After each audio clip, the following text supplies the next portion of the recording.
Good afternoon, everybody. Welcome to LinkedIn Tuesday. It's February 17th, 2026. We're very glad you're with us this afternoon. Please note this event is being recorded, and the recording will be on the Career USA YouTube channel for others to view in the future. By participating in this event, you give consent for your name and picture to appear.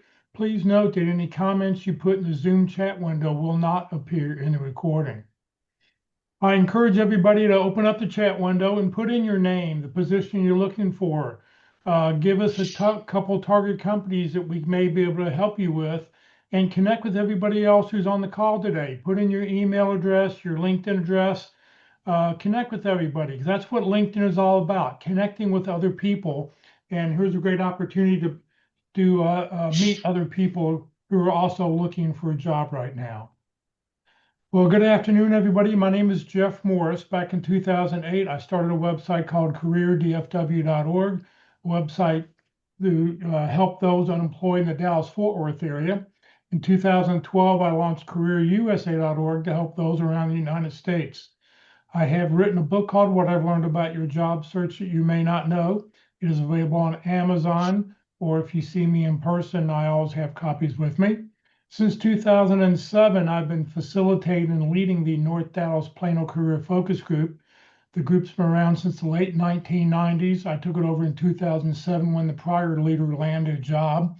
We've got a great program coming up this Friday, which I'll tell you about at the end of the session. And since 2017, I've been a member of the practice interview team, also known as the PIT crew. Don't wait until you have an interview to practice your interviewing skills. Practice now. They like to say practice early, practice often. You can practice as many times as you want with them. For more information, just go to dallaspitcrew.com. Well, we have four outstanding speakers who talk about LinkedIn. They rotate through on a monthly basis. Today, our speaker is Ruth Lipsky. She works for Lee Heck Harrison. She works with job seekers on a daily basis. And today she's going to talk about back to basics, making LinkedIn work for you. Good afternoon, Ruth. And good afternoon. Thank you so much for inviting me here. It's always interesting to be part of an organization that gives so much back to the people. So thank you for organizing all of this and allowing us to present our ideas on LinkedIn. LinkedIn is not a science. LinkedIn is a set of assumptions that we're making. LinkedIn is dealing with people who are individuals who might be hiring managers, might be recruiters. You're going to hear different recommendations from different people. I'll try and give you the background as to everything that I'm talking about so you've got a feel for why I'm telling you the things that are important. And we're going to start today working on basics.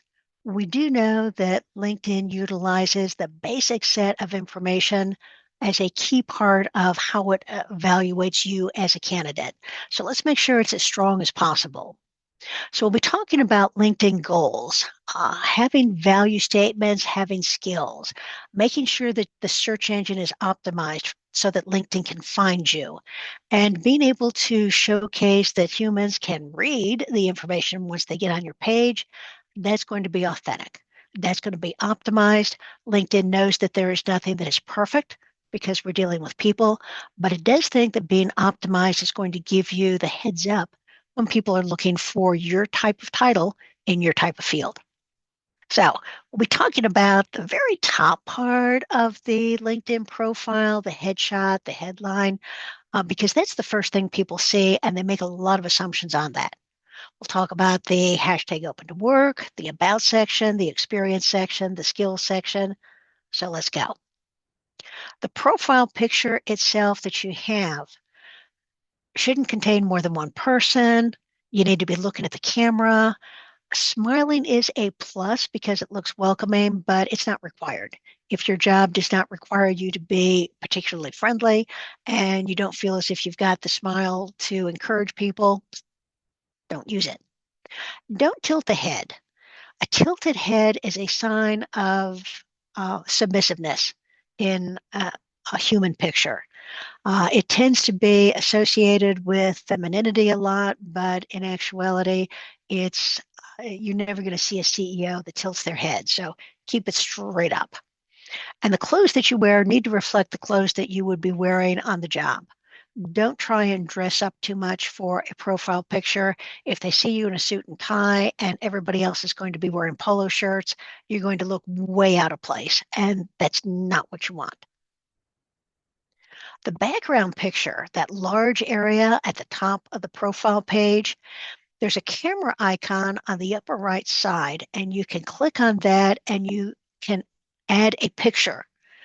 And it needs to be a branded picture. It needs to be something from your field of expertise so that when the recruiter comes onto your page, they see something that says, this is who I am. This is the industry I'm in. These are the skills I've got.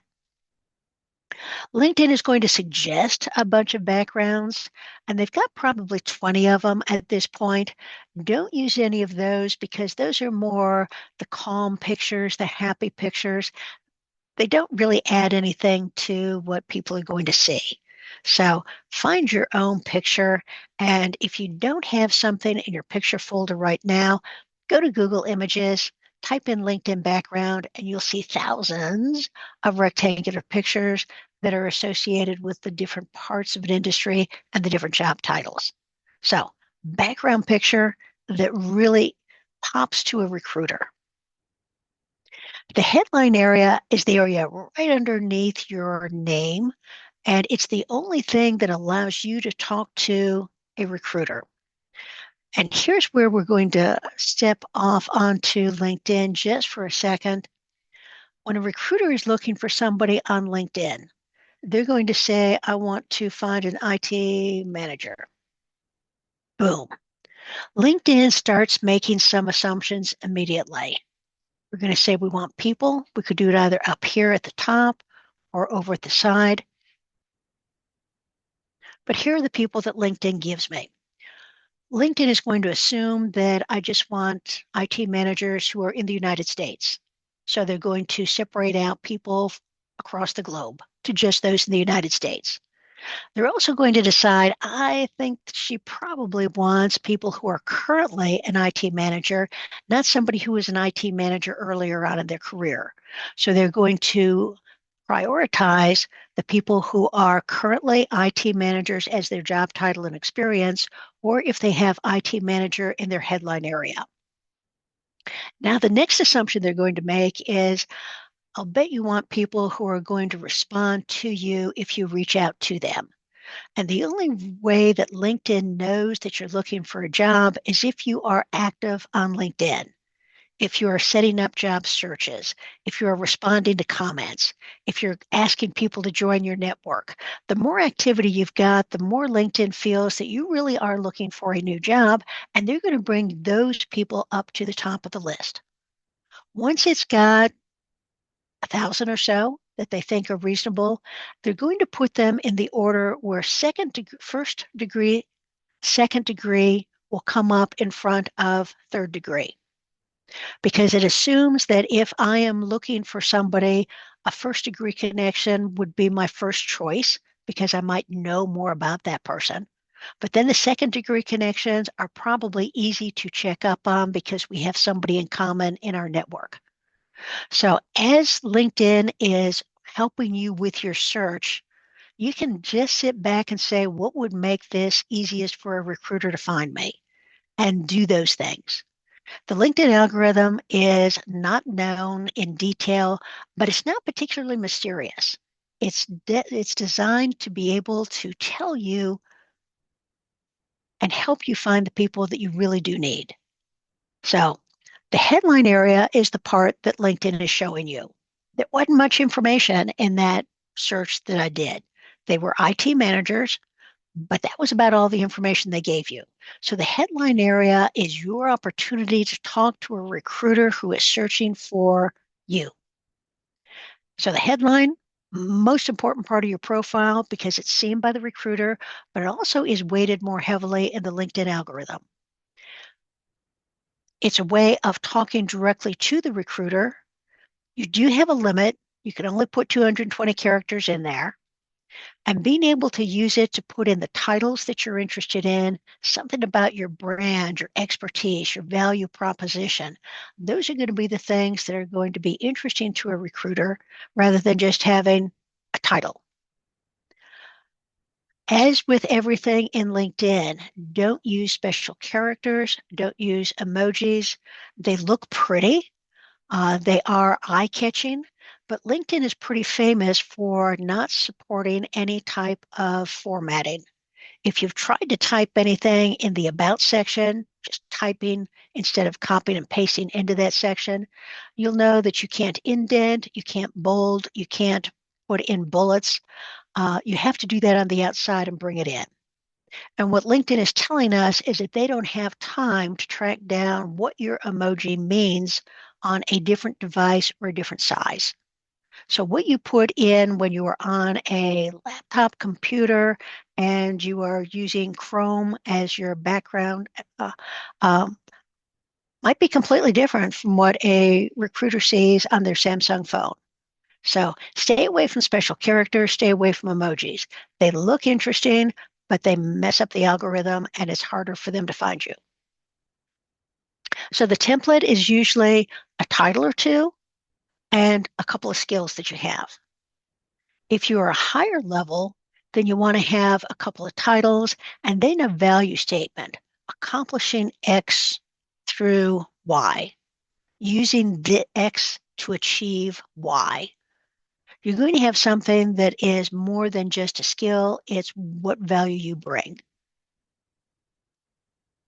So, examples.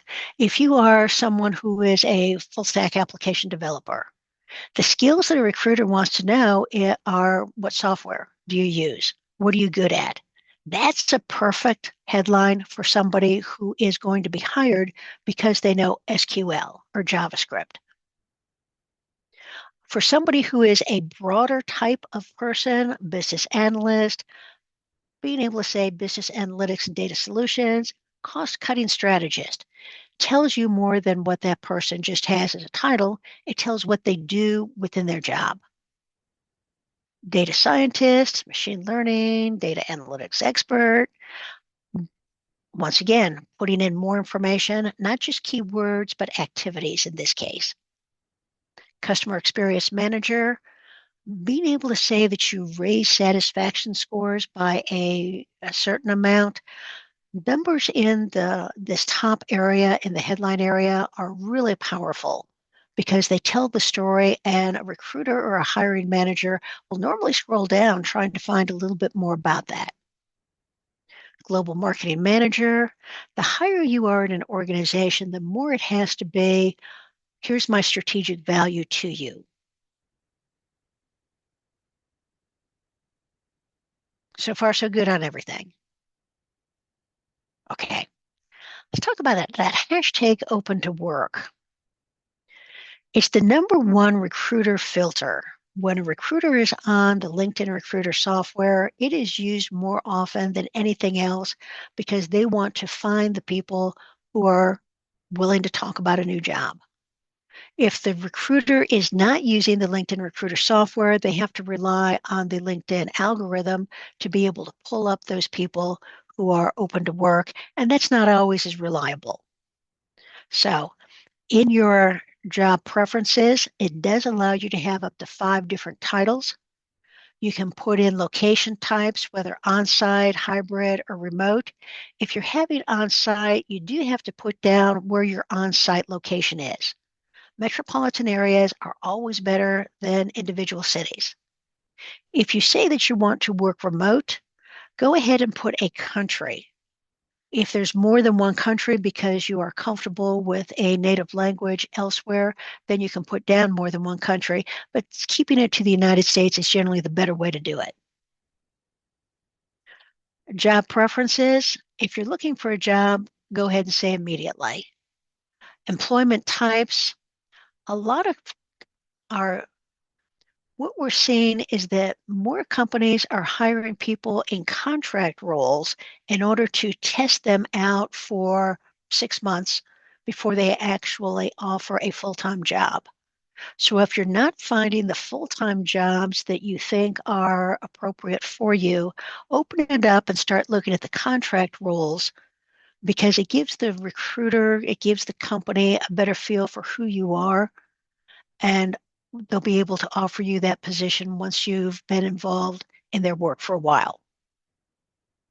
Now, of course, you do have two options here. Do you want the recruiters to see it and only the recruiters who are using the LinkedIn recruiter software? That's about 50% of the recruiters who are actually out there looking for talent. Or do you want the green banner that says to everybody on LinkedIn, I'm looking for additional work? Recommendation, unless you are in the C-suite area, unless you're looking for an executive role, it's better off to put that banner by your headshot so that all recruiters are going to be able to find you and that your network is going to be able to see that you're available and possibly be able to give you some important information that's going on in their company. Anybody hearing anything different on that open to work? Because that's one that really is dependent on which recruiter is taking a look. Some recruiters still think that this is a negative, that there was a reason that you're looking for work, that there is a reason that you were selected to be laid off. Those are mostly the older recruiters who have been working during the time when a layoff meant the 10 people who were the worst performers in the company got laid off. And nowadays, the layoffs are the 500 people who are in this part of our business unit. So some recruiters are still going to see it negative. Most recruiters, and we're hearing 75 to 80% right now, see it as a positive and are able to make a hiring decision based on having that available. Your analytics are going to tell you how well you're doing on LinkedIn. It's going to tell you how many people have looked at your profile and how many search appearances you've shown up in. This is the only way LinkedIn tells you that your profile is set up appropriately to be searched for. So as you're adding more information to LinkedIn, as you're more active on LinkedIn, especially if you're going to be commenting on people's posts, as long as you're posting yourself, writing recommendations, all of those give a huge boost to the search appearances. Your goal as you are working on LinkedIn is to see these numbers go up on a regular basis. If you start seeing them plateau, that can happen. Depends on the time of year, depends on the hiring cycle for companies. If you start seeing it trend down, you might want to start getting more active. The About section, biggest area on LinkedIn. You're going to talk about your successes, you're going to talk about your experiences, and you're going to use the keywords that are associated with that job. Whatever you did in the past, sometimes those skills don't need to be brought up. They don't need to be in your skills section. They don't need to be in the about section. Use the words, use the stories about what you're doing right now that are going to be appropriate for your next job. The first 4 lines of the about section can be seen without anybody having to click the see more area. So this first 4 lines have to grab attention. It needs to be its own paragraph. So being able to talk about who you are, what you do in that about section is key to the recruiter continuing to look. And by the way, in the about section, you need to space out your information. If it is a wall of words, nobody's going to read it. But if each sentence is a different paragraph, if each one of your paragraphs is no more than 4 lines deep, then it's easy to scan, it's easy to read. So the algorithm doesn't care one way or another, but the human eye is much more comfortable scanning short sentences. So the template, begin with a hook, and quite often it's going to be a title with X years of experience in blank. I help companies do boom, something interesting, something that's associated with the next job you want. Discuss your current role and the key skills, and the key skills are going to be important into your next job. If you can put metrics in there, that's good because the eye goes to numbers and the numbers tell the size, the scope, the benefits that you achieved.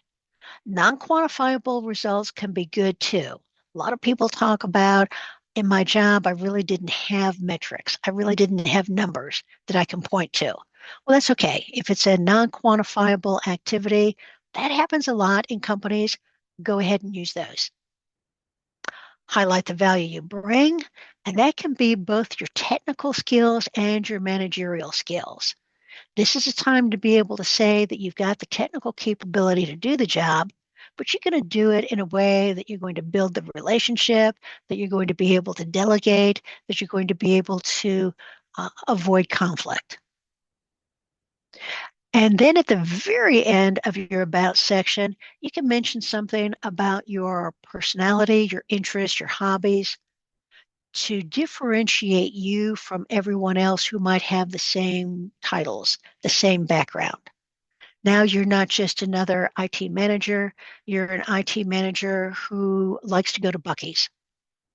So putting in something in the about section that gives a little bit more information about you is going to separate you. And at this point, recruiters are looking at 100 people who have very, very similar skills, very similar backgrounds, stories, results.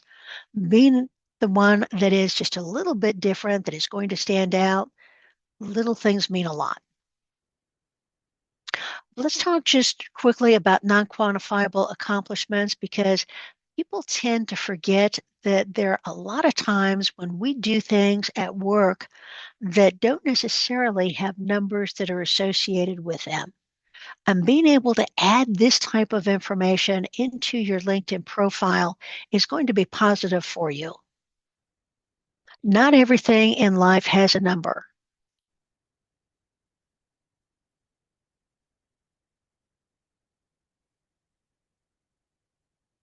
Okay with those?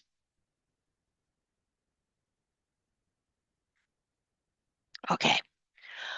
One of the things that is most concerning is how do I really craft an about section? How much information do we put in there? We know that we've got 2,600 characters to play with there.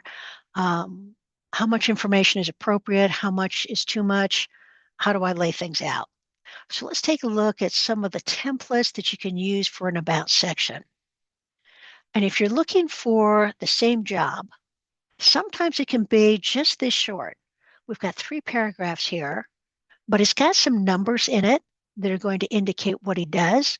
He's got a paragraph where he talks about some of the technical skills, and then his bottom one quite often deals with the soft skills, the managerial skills.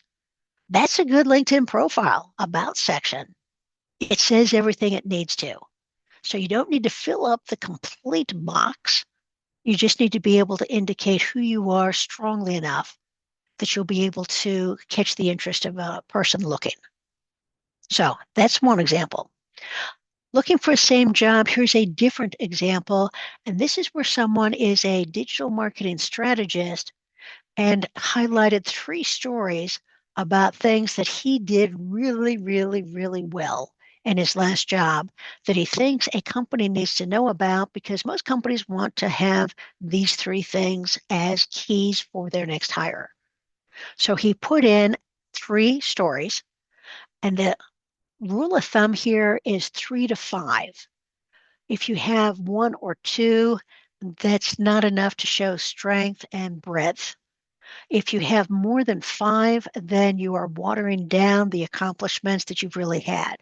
So put 3, 4, or 5 stories in the about section that deal precisely with the skills or accomplishments that the next company is going to want to see. All right, looking for the same job. Here's an executive level. Here's somebody who has a overall statement of what they do, but then in their key strengths, these are complex strategic strengths. These are not leadership. These are not communication. These are strengths that are needed at the higher level of an organization. Impactful experience, same thing.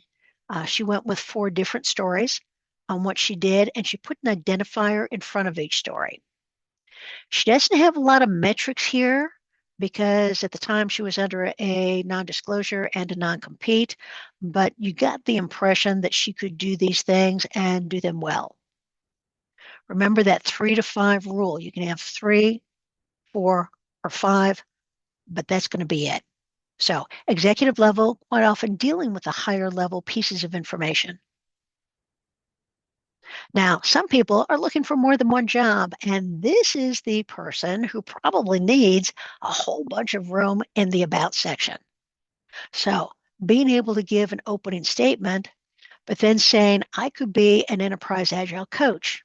I could be a product owner. I could be a scrum master.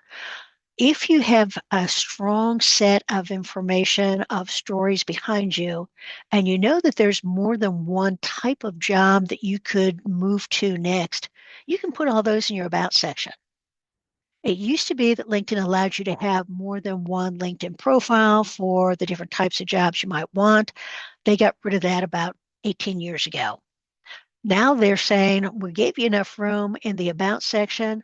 If you want to look for more than one job, explain why you would be good at more than one job. Okay. Changing careers. Some people, when they leave their company, say, I never want to do that ever, ever, ever again. And they want to pivot to something completely different. Perfect. LinkedIn allows you to do that too in the About section. First paragraph talks about what you did and how good you were. You don't want anybody to think that you're looking for a new career because you failed at your last career. So your first paragraph always has to be, wow, I was good at this. I enjoyed it. Here are things that I want to pivot to do a little bit differently, but here's what I bring with me on the skills. So changing careers, fine. Talk about the skills that are transferable with that. A lot of those are going to be soft skills, managerial skills, but it could be knowledge of the industry, something that's a little bit more specific. Here's another person changing careers. Enjoyed my 5-year career, but now I want to do something different. Then giving the explanation of why it is, what you want to do, why it is that it's a reasonable pivot for you. Okay on all those? Okay. Your experience section on LinkedIn is going to be very similar to your resume. The information you've got in your resume, all those bullet points, all those accomplishment stories can go directly into your experience section. But you do at one point have to say, I no longer work at that job. And normally we're going to give you 2 to 3 months before we ask you to close out your job. But at that point, you're kind of empty. There's nothing in your experience section that's recent. So LinkedIn gives you 2 choices. One of them is that you can add a career break. And the career break says, I am not working right now because of, and it gives you, maybe I was laid off, maybe I retired, maybe I'm traveling. There are different things that LinkedIn is saying that you can put in here. The problem with adding a career break, although it was a great idea, the problem with adding a career break is that it still says I'm unemployed. And when a recruiter is setting up a search in LinkedIn, they're putting in a title and they're putting in skills. They might put in a geographic location. But one of the things that they're going to be looking at is I only want to look at people who are currently using these skills. I don't want this skill to be something they used 3 jobs ago. It needs to be a recent skill. It needs to be a job that they are doing now. And if you have a career break in here, after you've closed out your last company, then you're unemployed and they're never going to be able to find you. So instead, LinkedIn is going to allow us to add in a placeholder job. So you're adding in an experience and you're saying, here are the titles, here are the skills. Got 100 characters in that title line. Put in anything you want in there. You're going to put in either consultant or looking for new opportunities. You're going to put something in that company line that's a free-form line. You can put anything in there. And then putting in the things that you want a recruiter to see. Quite often, it's going to be the exact set of information you have in your last job.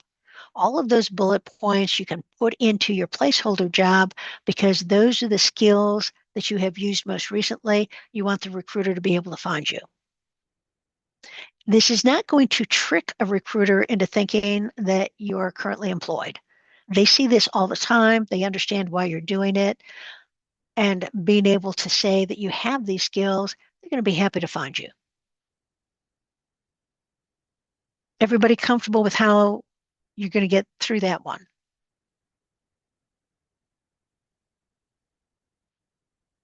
Let's just take a look at it. When you're on your profile and you're in the experience section, you've got the plus, meaning I want to add something.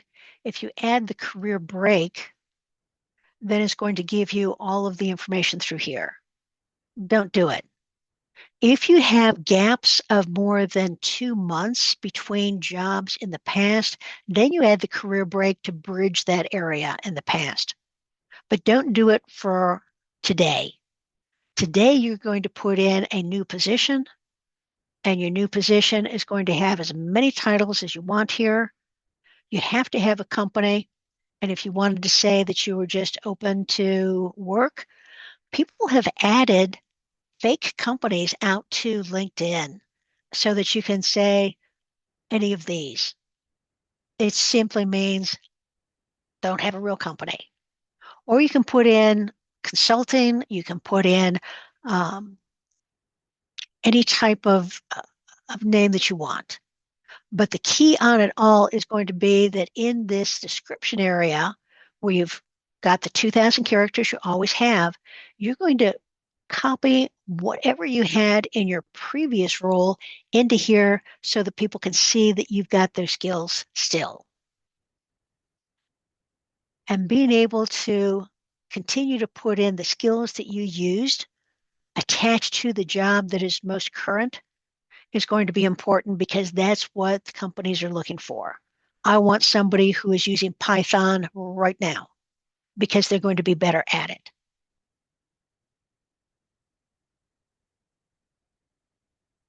Okay. You can add more titles to your experience section. The title that the company gave you may not necessarily be a good description of what you did. Companies can be not necessarily lazy, but they're going to try and make things as broad as possible so they don't have thousands of different job descriptions that they have to deal with. If your job title is not necessarily what you actually did, you need to add that into the title line. And you've got a couple different options that you can do on that, but the title line is going to be a huge part of what it is that the recruiters are looking for. So at Lee Hecht Harrison, I am officially a career consultant, but in the industry, it can also be called a career coach or a career counselor. I put all of those in with a pipe separating them to say, I'm just saying that these are all the same type titles. I'm giving you the choice of what you want to call me. They're all about the same. Depends on what industry you're in, depending will depend on what you're going to call this. However, in my previous role, training and development was my area, and I had 12 people who were asked to transfer all of the classroom training into an e-learning environment. So although they gave me this title, I got enough information and did enough work that I could be an instructional designer. I could be an e-learning developer. That's not what my title said, but that's actually the work that I did. So putting those titles in parentheses mean, okay, I acknowledge this is what the company gave me as a title. You're going to need that to do my background check. But in parentheses, put in the other titles that were more appropriate for the type of work you actually did.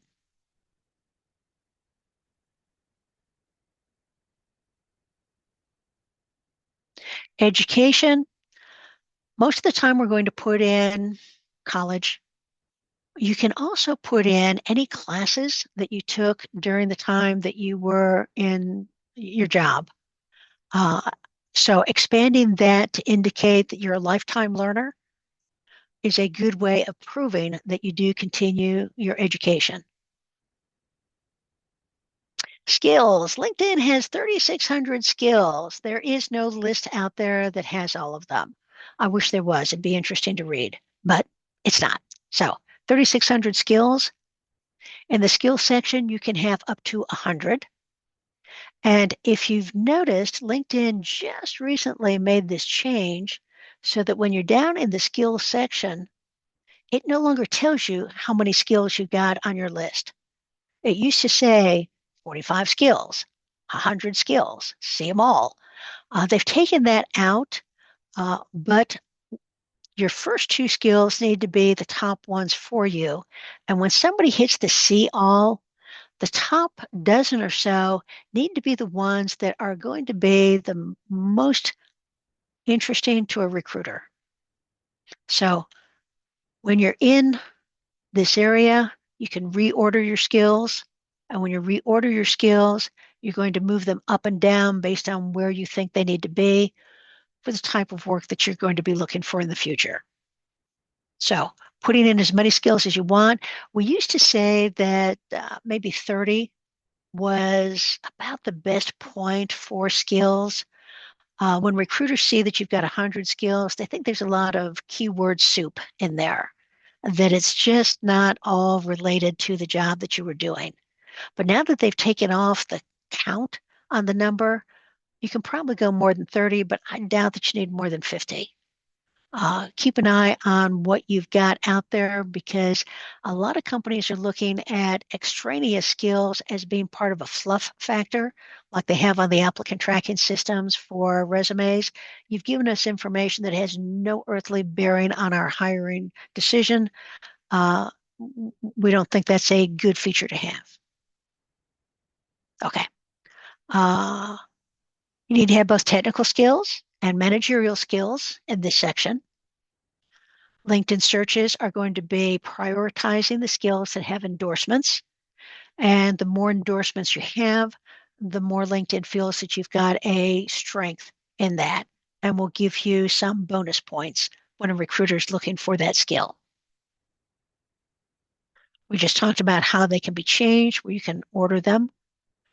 An all-star is an important part. LinkedIn knows that there is never going to be a perfect resume or a perfect LinkedIn profile. It expects you to go out there looking, changing, adjusting as you go along. But it does know that there are certain aspects of your LinkedIn profile that are going to be more respectful for what a recruiter is going to be looking at. And they call that the all-star designation. Having a photo, having a location.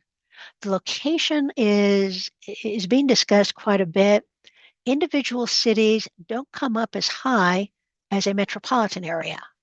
So if you're near a metropolitan area, choose that as the option.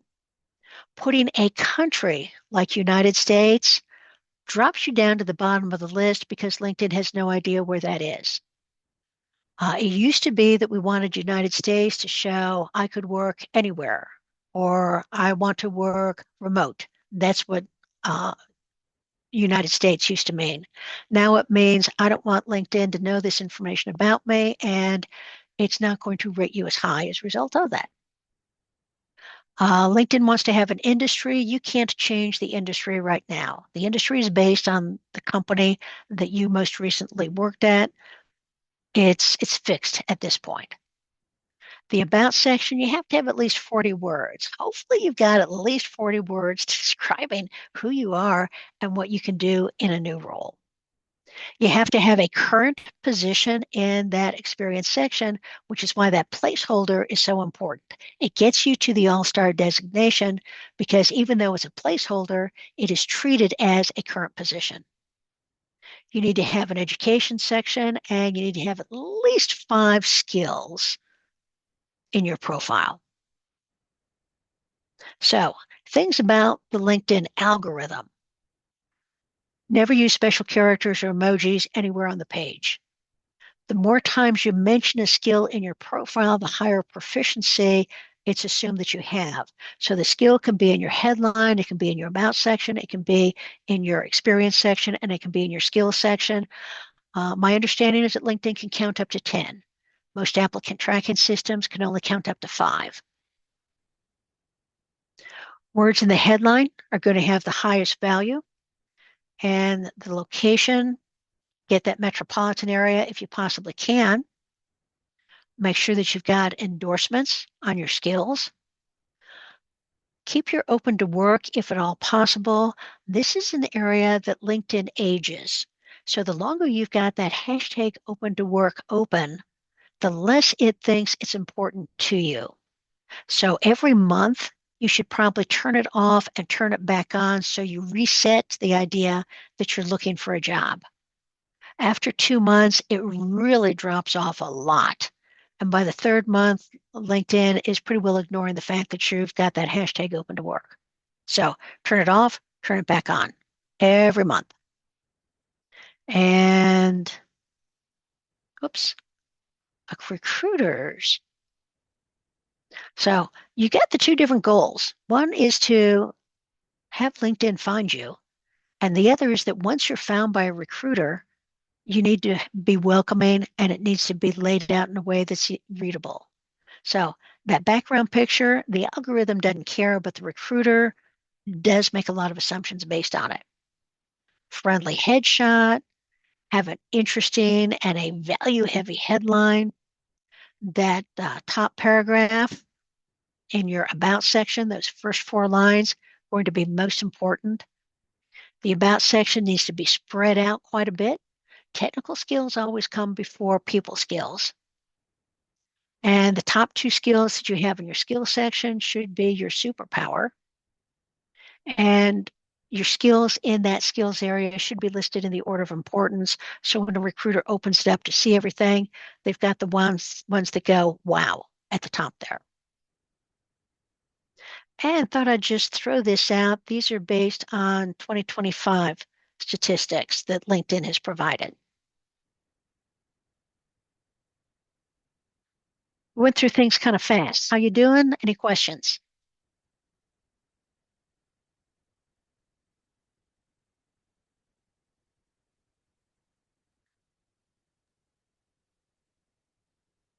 There are no questions in the chat window. If anybody has a question, you're welcome just to unmute your mic and ask away. The one thing I want to add is in your about section, in your summary statement, please put a call to action. Put a phone number and an email address because if a recruiter finds you on LinkedIn, the last thing they want to do is to send to you a LinkedIn email. They want to pick up the phone. Number one, they want to pick up the phone and call you or send you an email to your personal email because less than 9% of LinkedIn emails get responded to. So make it easy for a recruiter or somebody trying to find you to be able to pick up the phone and call you.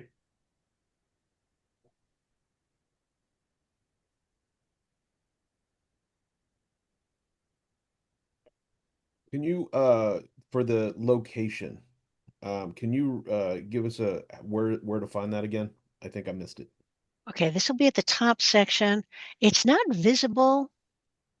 Well, your location is right underneath your name. So in the edit section for this about area, you're going to go down until you find location. And in the location, you'll put United States, you'll put the postal code, and then it'll give you 2 different options. One will be the exact city that's associated with that postal code. The other is going to be the metropolitan area.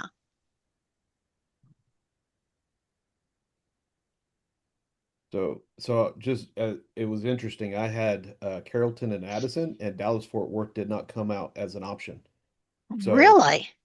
I just now that's why I was having a problem finding it because it showed up just Carrollton, and that was my only option. So That's so interesting, isn't it? I used the zip code that you put down, and Hmm. that allowed me to change it. I mean, I live in Carrollton. Plano's not far. It's fine. But yeah, No, it's about the same suburb of the DFW area. right, Okay. exactly. but That is just interesting. now saw that. I was like, oh, that's weird, interesting. So okay, thank you. Okay. Good tip to know, though. Maybe you seceded from the DFW area, huh? Apparently, apparently, Carrollton is his own animal, I guess. Any other comments or questions from anybody online?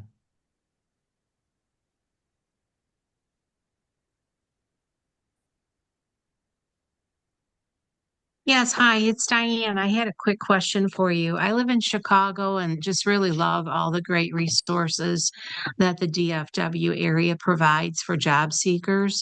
So if I'm open to relocation and one of the locations is Dallas-Fort Worth area, how do I best communicate that on my profile? I live in Chicago. I'm still um, actively interviewing for jobs here, but I am open to jobs in DFW area as well as possibly Nashville. Do I just leave my city as United States or do I change it to Chicago? Any thoughts on that? We normally put the city as the city you want to live in. But since you've got a Oh, couple, okay. you're going to put it down at the bottom here. This is something recruiters want to know. Uh, Mm, Willing to work in, and then put the cities there. okay, thank you. The other thing that you're going to do is that in this open to work area, Yep. you're going to go into what locations you want to be on site. You're going to put in Chicago, you're going to put in Nashville, you're going to put in all of the cities that you'd be willing to work in. Oh, thank you very much. Mhm.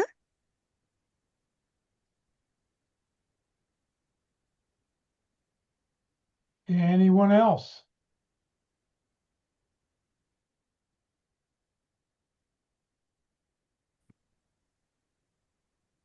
Okay, well, I have one really, more question, Jeff. I'm so sorry. yeah, go ahead.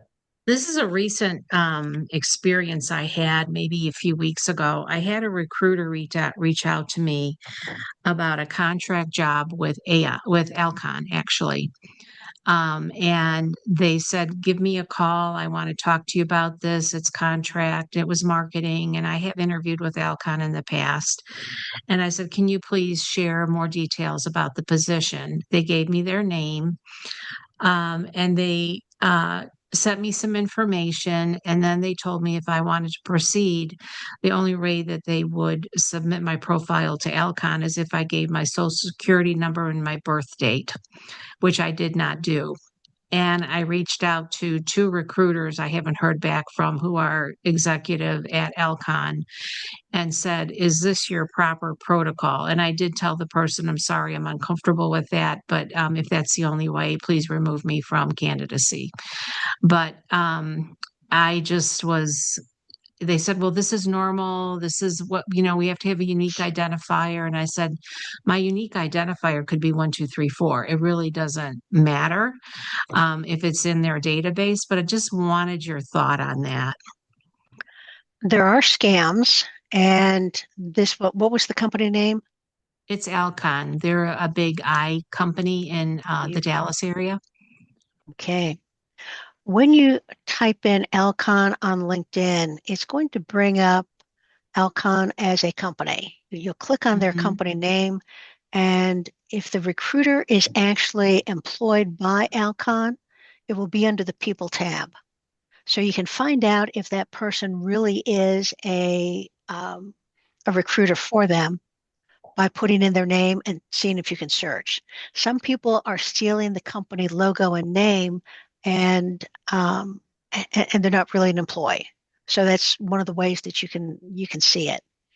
The other Okay. thing that you're going to be looking at is that, well, let me go back to mine. I should step You- back and just say this was through a outsourced company, a recruiting company that hires some of their contractors, and the company is legitimate. But I just questioned and I know that a lot of them get sent. All these vetted recruiters get sent a feed from the way I understand it to this particular role that's contract and it's not posted on their website. Sometimes contract roles.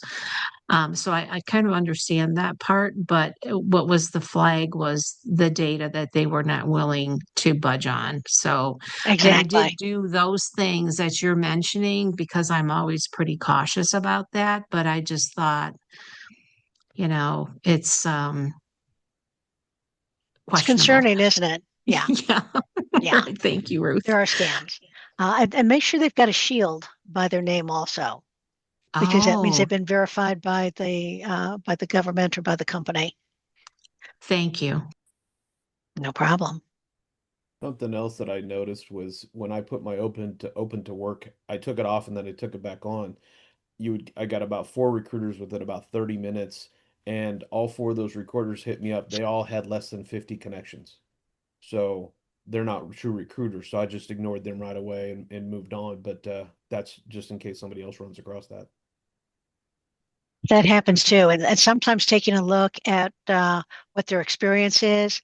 If their experience is really disjointed and the dates don't match up, that's a big one. And if you go into this more, well, I'd have to do it on Jeff. Let me.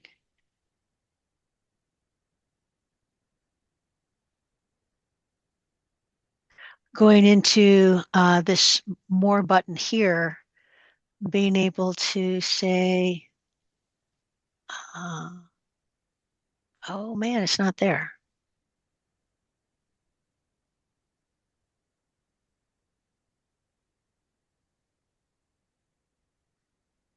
It used to give you the date that they actually created the profile. Yeah, I think if you click on verifications, I think that's where it got moved to, if I'm not mistaken. Well, maybe not. Don't have that there. Well, it says Interesting. member since, underneath member since 2004. There it is. Okay. So if it is a scammer, quite often it's less than a year that they've had that profile. And uh, if their experience looks as if they should have had a LinkedIn profile for longer than that, especially if they were a recruiter, red flag. Man, I feel older since I've been a member since 2004. You were one of the first, weren't you? I didn't make it in the first million. I'm in the second million users. Is that right? I didn't know you could tell. I've, somebody pointed out a way once that you can look up what your ID number is and where you fall in the rank, where you fall in there. And I'm in the second million. Okay. In the me icon right here, you can go to LinkedIn Help. And in LinkedIn Help, you can report fake profile. And one of the things that LinkedIn wants you to do is to give them information about people you know are fake. And they will research it. Sometimes they will take that person off, but being able to report things that are obviously scammers or people who are trying to prey on folks who are in a vulnerable situation, report them.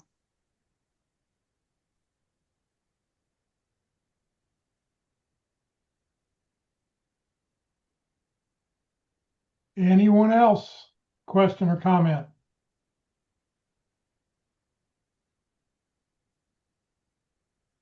All right, well, a few more slides. We'll get out of here. Ruth, thank you very much. This is Ruth's profile. If you want to, she's got a different picture. She changes her picture up her banner photo every couple months, and I'm not up to date with what she's got right now. But if you want to link in with her, please send her a connection request. You can do that.